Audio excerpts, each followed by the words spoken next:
You might be asking yourself, what the hell is happening? What you're seeing now is the second largest spot I have ever played in my life. I actually have a poker vlog and my cell phone is without battery. So you want just once? Go. Yeah. There is $7,400 in the middle and I'm all in pre-flop with ace king. But first I need to explain how I got here in the first place. Today we're gonna go play the biggest game I have ever played in my life. 20-40 with some people straddling to 80.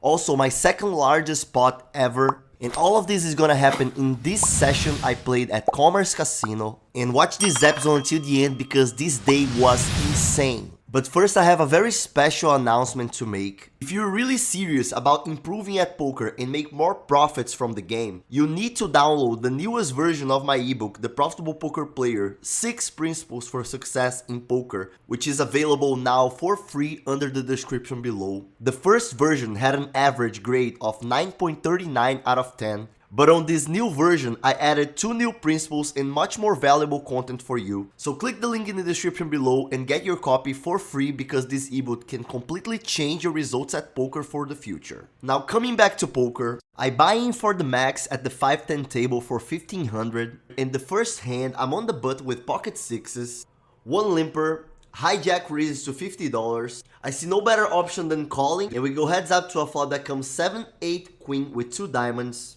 I have the 6 of diamonds. Hijack C bets half pot for $60. And even though this is not the best flop for sixes, I'm gonna call at least once more and that's what I do, I call. Turn is a 3 of clubs. Now there are 2 flush draws in the board and I'm still winning hands like ace king, ace jack, king jack, 10 jack, any flush draw with the diamond or with the club. And now he bets 175. Just like in the flop, I could either go with calling or folding here. Both plays are fine, but I felt I could call at least one more and hopefully not see a river that connects to his range. The river comes a jack of diamonds. Now I'm losing for flush draws in the flop as well. And now he bets a pretty much pot-sized bet for $550 and I see no better option than folding and that's what I do. I fold and we go to the next hand. I buy back for 1500 and the next hand I'm in the early position with the ace queen offsuit. I open raise to 35, button calls, but then big blind, who is the same player from last hand, re-raises to $200. Pretty close spot here. Most players would just call in position and see a flop. I know that ace queen offsuit usually plays bad on post flop, and if you see on GTO Wizard, on this exact situation, Wizard advises to fold ace queen offsuit. The hands that we should usually flat in a spot like this are like ace queen suited, queens, 9s, 8s, 7s, 6s at some frequencies, even 6-5 suited at many frequencies, which is interesting as well. But ace queen offsuit is not one of those hands and I believe big blind's range is gonna be pretty strong. I don't think he is doing that with many weaker hands than ace queen offsuit. So I fold, button folded as well, and right after this hand, the guy from the big blind decided to go to a 20-40 table that was right beside us. It was a table that seemed to be pretty interesting and soon we're gonna decide to go to that table and things will get crazy there. You can trust me on this one. But for now I kept playing this table and in this hand I'm on the button with ace 3 offsuit, hijack limps, and I decided to punish the limper and raise to $45. We go heads up to a flop that comes king queen 8 with 2 spades. He checks to me and this is a board that I'm gonna mostly decide with this particular hand to check back because I don't see me when I'm betting to get them to fold hands better than mine. But in this hand I decided to c-bet 1/3. He calls and the turn is a blank, a 5 of clubs. I think I'm losing here. He checks to me again and my image in this table was of a pretty tight guy in my opinion. I haven't played too many hands since the last one I played. The reason for that is because I was having a pretty card dead hour, but they didn't know that, so I decided to pull the trigger and bet 2/3 of the pot, representing hands like ace king, ace queen, king queen, king jack. But again, my image in the table was pretty tight, so this is a big reason why I decided to bluff this spot. He calls again and the river comes a 5 of diamonds. Whoever was winning in the turn is most likely winning in the river as well after this card. So when he checks to me, I decided to pull the trigger one more time and I bet $310, around 3/4 of the pot. Unfortunately he calls. You're good. Ace high. And he shows king jack offsuit and he was pretty much in the top of his range check calling the 3 streets. and we lose this one. Next hand I see ace 4 suited from the small blind. Button raises to $30, and in this spot from the small blind, I'm basically gonna 3-bet or fold. Just like Wizard advises, and ace 4 suited is under my 3-bet range, so that's what I do. I 3-bet to 130, then limper that I didn't even realize that was in this hand, decide to call for bet for $360, and I fold. If I knew under the gun had limped, I would definitely just call here and I would lose less. Next hand I see ace jack offsuit from the cutoff. 2 limpers. This player who have just argued with one of the limpers decides to squeeze to $75. Pretty large bet. And here from the cutoff I will either 3-bet or fold. There is no calling option for me in this spot. And because I think his range is wider than usual because they were arguing, I decided to 3-bet for 225, exactly 3x of his raise for 75. And for my surprise, low jack folds jacks face up. This guy was a great player, to be honest. I know him very well, but in this case he made a mistake and we win the first relevant hand of this night. Next hand is one of the most interesting hands of the vlog in my opinion. I see king 9 suited from the big blind. Under the gun, open raises to 25, button calls and I call from the big blind. 3 players see a flop of 9-8-6 with 2 clubs. I got top pair with a decent kicker. This flop is great for my range completing from the big blind, so I check with the intention of check raising in case some of them bet, which is not what happened. They check back and the turn is the 4 of hearts. Now there are 2 flush draws in the board and I'm definitely gonna lead here with top pair. I lead out $35 and now under the gun re-raises to $125. Cutoff folds.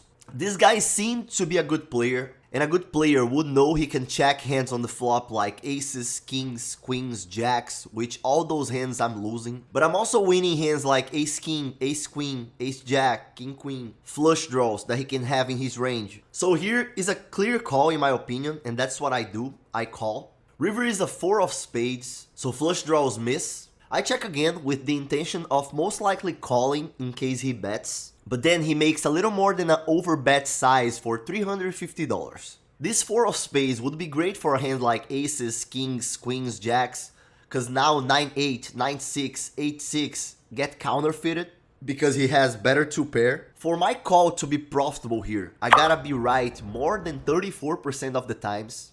I don't know much about this guy, so it's not easy to be able to answer correctly if I will be winning more than 34% of times or not. And in this case, this is a really close spot. I think both calling or folding are fine plays here. Before knowing the result of this hand, would you call or would you fold?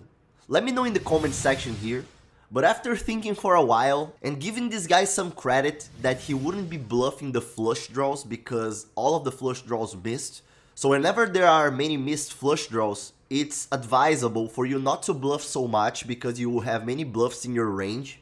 So I decided to fold, and unfortunately he doesn't show his hand, and if he was bluffing, congrats. Next hand I see ace 5 offsuit from the big blind, cutoff raises to 30. I'm the only one who call when we go heads up to a flop that is really good for my range, but really bad for my hand. 7, 8, 10 with 2 spades. I check, cutoff checks back. I got no piece of this board, but my range crushes this board pretty hard. I can have basically all the 2 pair, all the straights, some of the sets. I got both range advantage and nut advantage. So here I'm definitely gonna lead, but I'm not gonna make it small. I overbet for $110. He quickly calls. River is a queen of diamonds, not a great card, but I can still tell a good story betting big again, and that's what I do. Now I bet $410, almost 2x pot again. He quickly folds and we win the second relevant pot of the night. And now this hand I finally get a premium. Pocket kings. Player in the big blind just got in the table. Many players in the table were happy that he was there, and he seemed to be a guy that would call or raise with any garbage. That's what I felt. Early position open raises to 25. I 3-bet to 75 from the button. And then we hear great news. Big blind 4 bets to 325. Effective stack is mine of $1,700. And if I just call, I might extract less than I wanted. So instead of calling, I decided to 4-bet for $900. I really didn't think he would be folding so often. And seems like I was right, because he quickly calls and we go heads up to a flop that comes jack, queen, deuce with 2 clubs. I don't have the king of clubs. Big blind quickly puts me all in and I call. Turn and river are safe, and he shows ace jack of diamonds. Terrible hand to call a 5-bet out of position. And in the end, kings hold, and we finally win a sizable pot and start making profit in this session. And now I gotta explain what was happening. That guy was still in the table and I would still play versus him as long as I could, because most likely he would still be making those plays, so it would be great to play versus him. But unfortunately, a couple hands after those kings, a very unfortunate hand happened for him. I have a pretty shitty hand. Me too. I have king queen. Oh my god. Wow. Oh my god. Oh shit. Oh my god. Oh my god. Oh, that hurt. And the guy in my left just make a straight over his ace king in a more than $3,000 pot. So when he got out of my table, I started looking at the other table that was close to mine, and it seemed to be a table that was playing mostly for one guy, one big whale that had a lot of money and that seemed to be playing bad. It was a guess of mine at the time that it would be a good choice to go to the other table. Okay guys, my battery is coming to an end, so from now on I think I'm gonna be playing this table, but I won't be able to vlog. I'll try, but then it's gonna be over my battery and I won't be able anymore. So this is probably gonna be the end of the episode. I hope you guys enjoyed. That's it. So even though the battery of my cell phone was coming to an end, I decided to get the 3700 stack that I had and take it to the 2040 table because I felt it was a good choice for me. So that's what I did. I joined the 2040 table with close to 100 big blinds, and 10 minutes inside this table, a guy just put me all in a 4-bet shove, and I decided to call and record for Instagram.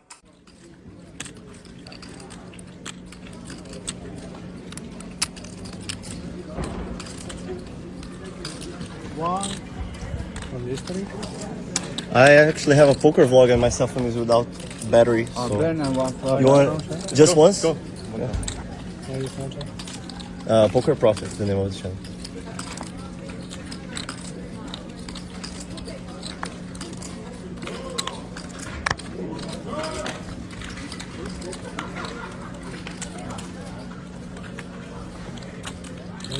I had ace king, whale in the under the gun straddle 280. This guy right here, who seemed to be a pro but was playing pretty spewy, opened the raise to $200. Ace king, of course I'm gonna 3-bet. I 3-bet to 600. Everybody folded and this guy decided to put me all in for $3,700. And then of course I call. The flop comes an ace, which is great. Now there are 3 clubs in the board and I have the ace of clubs. He shows ace 10 of spades, but is not good enough, and we scoop. I have checked it on GTO Wizard how good was his play. 4-bet shoving 50 big blinds with ace 10 suited. He was playing pretty spewy, but this particular play was fine in a GTO perspective. He could either 4-bet, call, or fold, but I believe 4-bet is the best strategy versus me because I'm only 3-betting or folding in that spot, and most likely I'm gonna fold most of his shoves. But thankfully we had the top of our range. The reason why I call is because I had ace-king offsuit, but a big part of my range would fold for his shove, and this was the second biggest spot of my life. And we still played for like an hour, and in the end I cashed out for $6,878 in 6 hours of game with a profit of $2,878. Well guys, now it's gonna be the end of this episode. Crazy, like second hand, I just got dealt ace king offsuit 3-bet, he puts me in the door, I call, and then we double up, and now we won 6,873, so we won 2,873 today. Great win. Now we're back to the upswing again, thankfully, and let's go. Hopefully we're gonna keep playing good. Today I didn't play so well in my opinion, but it happens. I have to learn from it. Hope you guys enjoyed this episode. If you did, don't forget to hit the like and subscribe to the channel. The mission of this channel is helping you become a better poker player, and see you next time. I hope you enjoyed this episode. If you did, there are many others that you will also enjoy as well. Just click any of those options in the screen. The mission of this channel is helping you become a better poker player, and see you next time.